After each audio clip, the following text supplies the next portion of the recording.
Your dad spent years adjusting to her temperament. We've all struggled, sweetie. No one's perfect. That's what makes us human. Grandma was right. And the next day at school, I walked into class thinking I'd talk to Melissa and fix things. But seeing her with her new boyfriend only made me more sad. She didn't need me.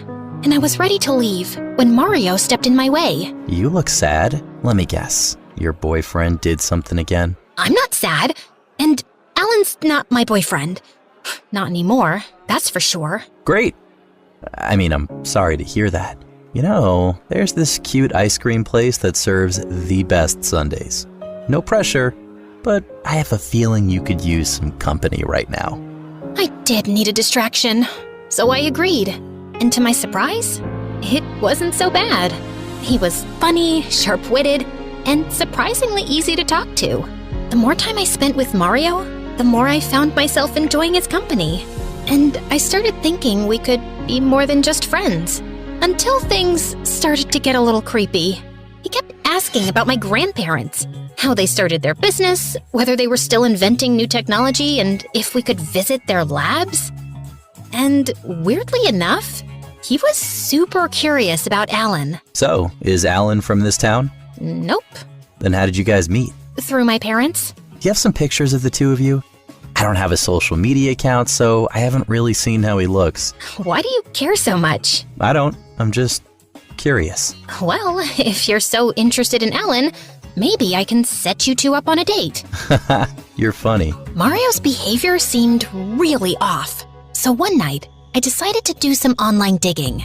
He didn't have any social media accounts, but after some searching, I finally found an old newspaper article. Turns out, Mario's full name was Mario Herman, and he was the future heir of Herman Robotics, the same company Grandma had warned me about. So that's why he was so curious about Alan. He knew he was a robot. That was the only possible explanation. I rushed to the basement. I had to make sure Alan was well guarded now that I knew what Mario was really after. But when I went down, Alan wasn't around. I searched the whole house, even spoke to the servants, but no one had a clue. I was losing my mind when I got a call from Melissa. Melissa?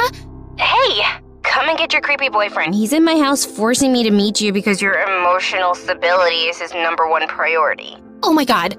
Just please sit tight. I'll be right there. You better, or I will hit him with a frying pan. I strongly advise against that, Melissa. My exterior casting is tough.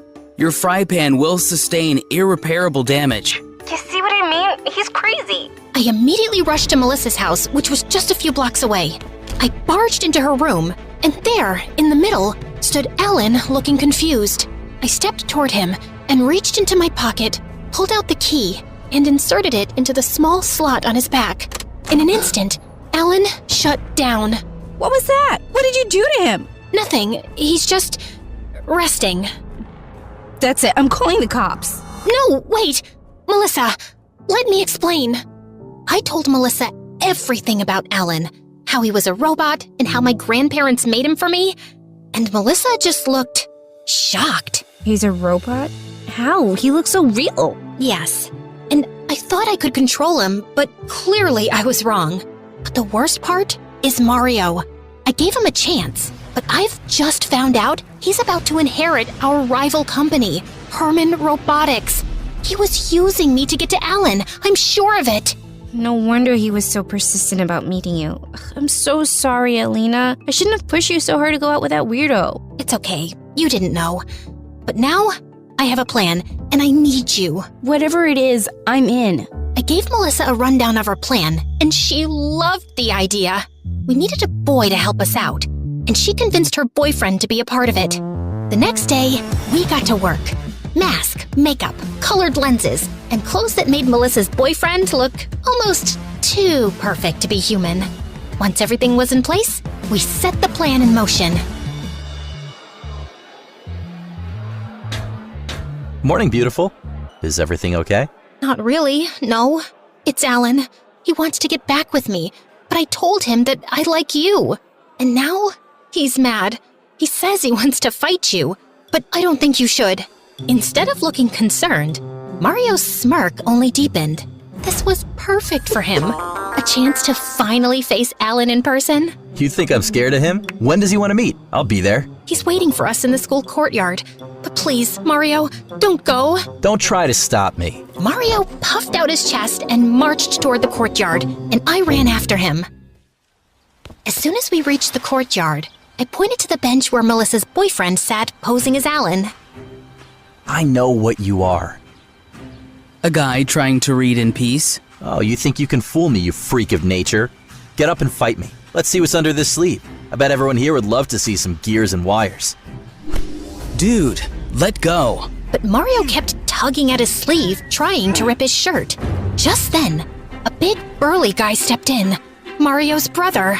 I recognized him from the newspaper article. So, this is the robot you were talking about. Looks pretty real to me. And now he's ours. They lunged at Melissa's boyfriend, but he broke free and sprinted toward the cafeteria. Someone call security! Mario and his brother chased him into the cafeteria, and Melissa and I went running after.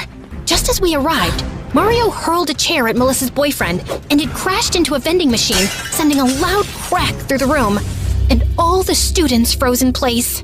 Mario, stop! You're gonna hurt someone! Someone? Or your precious robot? I know your family's dirty little secret. My family moved me to your school. Herman Robotics is done being second place to you freaks! Have you lost it completely? He's not a robot! Shut up, Alina! My parents have been watching you. I know your grandparents developed this robot in their secret lab using illegal technology and named him Alan. You think I was following you around because I liked you? Get real. Listen up, everyone. Alina's family's crazy. They built this life-size robot because their precious little girl is too dumb to find a real boyfriend. And this is just a prototype. They are building an army of robots using illegal tech so one day they would take over the whole town. Let me show you. With that, Mario marched over to Melissa's boyfriend and started twisting the top of his head like he was trying to open a jar of jam. Ow, ow, ow! Hey, that's enough. You're hurting him. How the heck is that a robot if he's literally bleeding? Cut it out with this dumb joke already! Mario spun around, ready to yell at that guy, and Melissa's boyfriend seized the opportunity to break free. He stumbled to the ground, wincing in pain, while a group of guys rushed over to help him up. Melissa immediately ran to his side. The entire cafeteria erupted as people started throwing accusations at Mario and his brother. They desperately tried to defend themselves, insisting over and over that it was really a robot. But at this point, no one was buying it. Meanwhile, I sent a quick message to the principal explaining what was happening. And minutes later, he walked in followed by 2 police officers. What's going on here? Sir, this guy is assaulting my friend. He pushed him and started telling everyone that he's a robot. That's a lie! Sir, Alina's family has a robot in their basement that looks like a man. They built it using illegal technology. They tricked me into thinking their friend was the robot. Mario, what nonsense! Do you hear yourself? You have to believe me. But the principal asked the officers to arrest Mario and his brother for assault and then kicked them off school property. It's not my fault. Mario's got problems. He's on meds for his head. I'm not crazy. This whole school is insane. I hesitantly walked over to Melissa and her boyfriend, a little worried. What if I went too far?